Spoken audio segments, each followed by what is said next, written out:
It's not a lie if you believe it. At the Memorial Cancer Center, the psychological is not a lie if you believe it. It's not a lie if you believe it. I am a free pot. I know you don't believe it.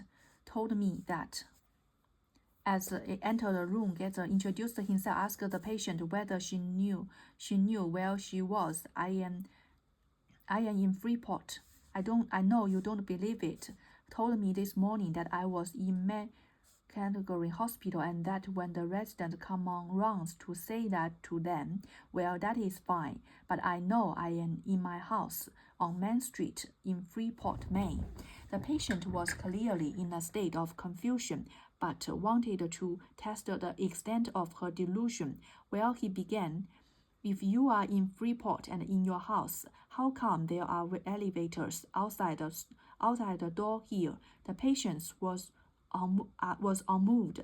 Doctor, do you know how much it cost me to have those put in? When confronted with evidence that conflicted with her belief, the patient fabricated a memory to reconcile her perception of the elevators with her belief that she was lying in her bed at home in Freeport. She recalled upon a false memory of installing elevators in her New England home and even expressed a hint of frustration about how much it cost. I just don't believe I can't falsify a memory. I hear your mom came in to help you pay some bills today. Yeah, I paid some big bills today. Took care of my business. How big? $10,000. Wow, that's a huge bill, Billy. What was that for? In each of our conversations, Billy filled the holes in the memory with false claims, with brain injury, Alzheimer's disease, drugs, and syndrome are among the many causes of confabulation. It is the phenomenon in which the brain creates false memories, apparently to compensate for gaps in a person's recollection, most often for autobiographical information. Confabulation can be spontaneous, meaning the person generate the memory without being probed with specific question, or it can be provoked by a direct question that forces the person to confront a gap in memory. In a study in London, for example, a group of patients with either Korsakoff's syndrome, or Alzheimer's disease read the following story. Anna Thompson of South Bristol, employed as a cleaner in an office building, reported at the town hall police station that she had been held up on the high street the night before and robbed for 15 pounds. She had 4 little children. The rent was due, and they had not eaten for 2 days. The officers, touched by the woman's story, made up a purse for her. At various times intervals, I often finished the story.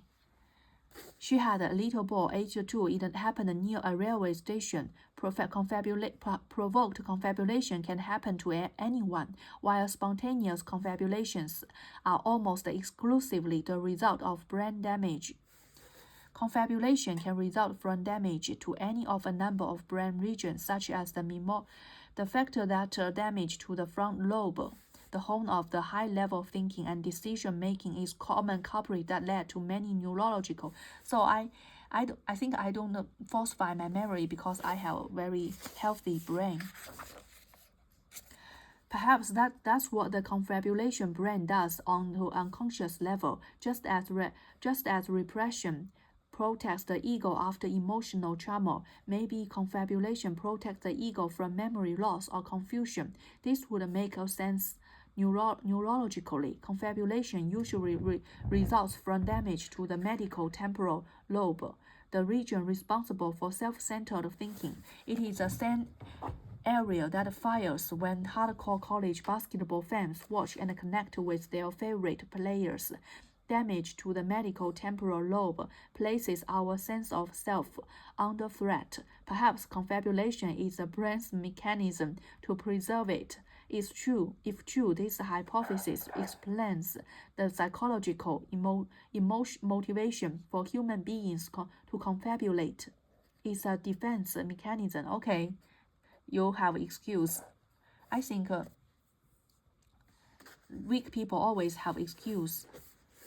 When I asked Billy to recall what occurred on 911, he collectively remembered it had something to do with an airplane, but not much less.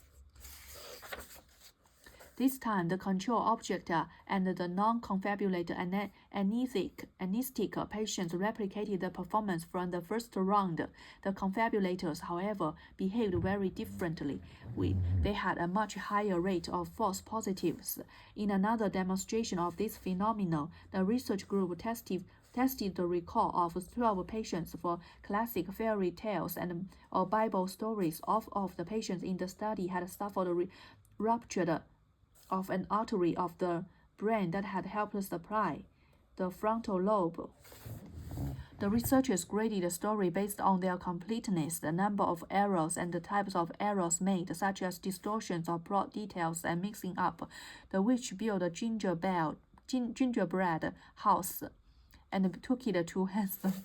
That was a distortion of the actual version. I think that's very boring to just remember a story. I didn't know how much about cocaine, so I immediately began investigating the substance. Ketamine, for which the street name is Special K, is used medically as short-term anesthesia for brief surgical procedures. It's known as a date rape drug because it's virtually undetectable if you were to put to someone's drink, and it causes confusion and loss of inhibitions, followed by short-term memory loss. If enough time passes after ingestion, routine drug screens can miss it. Apparently, chronic ketamine abuse can break chronic, so you can short time can wreak havoc on the brain and cause severe memory deficits and confabulation.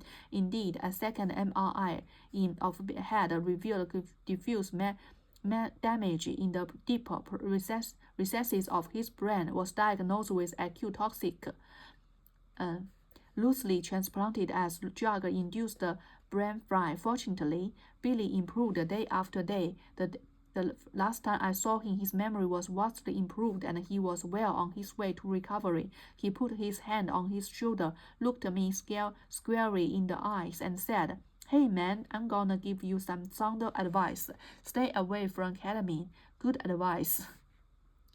There is an underlying logic. So the Billy from a good person to a bad person just because he take ketamine chronically. This is an underlying logic to the way that the brain interprets our experience, encodes our memories, and writes our history.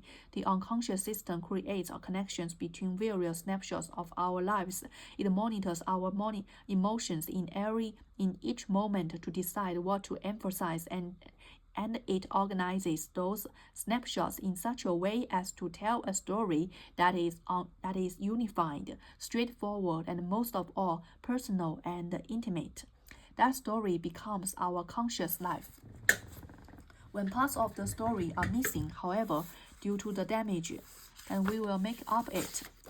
When the missing, borrowing from our vast bank of knowledge that fit most neatly and convincingly, always, I can't believe it that you can make it up.